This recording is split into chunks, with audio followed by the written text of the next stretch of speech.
Hello बच्चों, आज हम लोग कक्षा 10 की क्षितिज पुस्तक के काव्य खंड से तुलसीदास जी राम लक्ष्मण परशुराम संवाद उसका विशेष देखिए।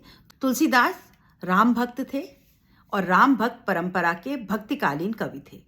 पॉइंट में याद रखेंगे बच्चों, भक्त। और ये सब आपको क्यों जो मैं यहाँ इंपॉर्टेंट दे रही हूँ वो क्यों दे रही हूँ, अगर आप इन्हीं कुछ खास बिंदुओं को अपने प्रश्नों के उत्तर में लिखेंगे तो आपको पूरे नंबर मिलेंगे।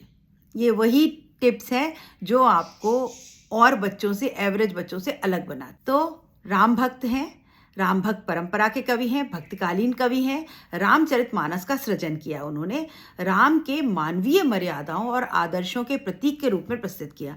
यानी उसमें रामचरितमानस में उन्होंने राम को मर्यादा पुरुषोत्तम राम के रूप में प्रस्तुत किया। भगवान नहीं, पुरुषों में उत्तम के रूप में उन्होंने उनका प्रस्तुतिकरण उसमें किया।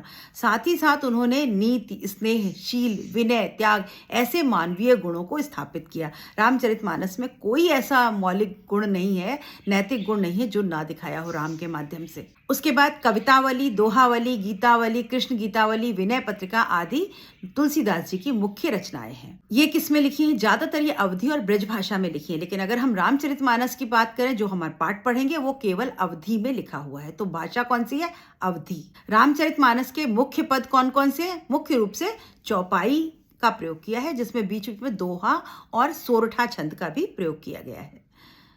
प्रस्तुत अंश में रामचरितमानस के को जो प्रस्तुत अंश जो हम पाठ में पढ़े हैं वो कहाँ से लिया गया? बालकांड से लिया गया। याद रखेंगे, रामचरितमानस का ये खंड बालकांड से लिया गया है। रामचरितमानस एक महाकाव्य है, हिंदुओं की एक पवित्र पुस्तक है। ये हमारी पवित्र पुस्तक महाकाव्य है। महाकाव्य जो लंबी कविताएं होती हैं उनको महाकाव्य कहते हैं।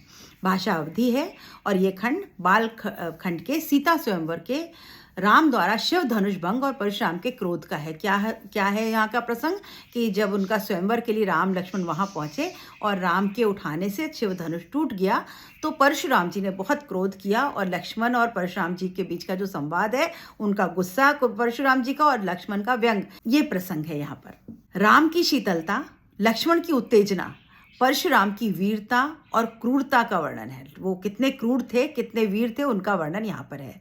कैसी कविता है? प्रवाहपूर्ण कविता है, गेय कविता है, मतलब गेयता का गुण है, यानी इस कविता को हम गा सकते हैं। चौपाई और दोहा तो बहुत सुंदर, दोनों में रामचरितमानस को पढ़ा जाता है। शब्दावली कैसी है? बड़ी सुंदर शब्दावली है, साधारण शब्दावली है। वीर और रौद्र रस का उदाहरण है यहाँ पर जो हम पाठ पढ़ रहे हैं। इसमें ज्यादातर अनुप्रास और पुनरुक्ति प्रकाश अलंकार हमको देखने को मिलता है। छंद कौन कौन से मिलते हैं?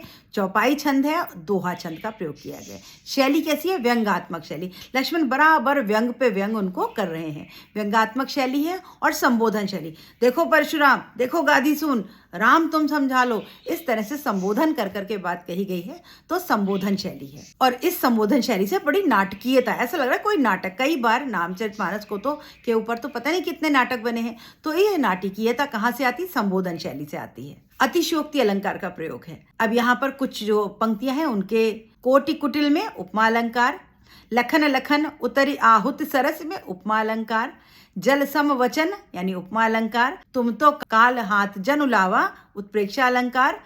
और यहाँ पर विश्वामित्र के 2-3 नामों का प्रयोग किया गया। विश्वामित्र को गादीसून और कौशिक कहा गया।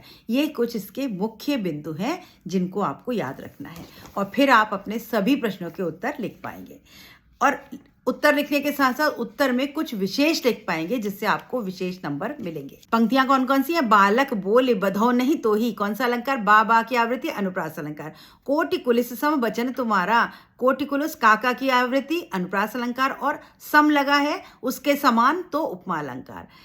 तुम तो काल हाक जन लावा, उत्प्रेक्षा अलंकार। जानो मानो तो ऐसा लगता है मानो आप काल हाथ करके ले आए हैं, तो उत्प्रेक्षा अलंकार। बार बार मोहि लागे बुलावा, बार बार पुनरुक्ति प्रकाश अलंकार। लखन उतर आहुति सरस, सरस में तो उनके समान, तो यहाँ पर उपमा अलंकार। भृग बर कोप कुसान, बढ़त देख जल सम वचन, बोले रघुकुल भान।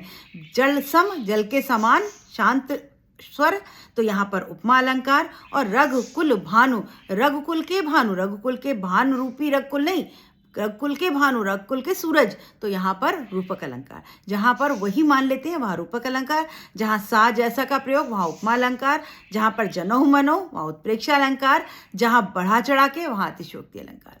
तो इन सब पंक्तियों में क्या क्या अलंकार हैं वो आपको याद रखने हैं। तो बच्चों, यहाँ पर तुलसीदास के पाठ का पाठ विशेष समाप्त होता है। इन बिंदुओं को एक बार एग्जाम में जाने से पहले जरूर पढ़ेंगे। Good bye. मिलते हैं अगले पाठ विशेष के साथ अगले वीडियो में। Good bye.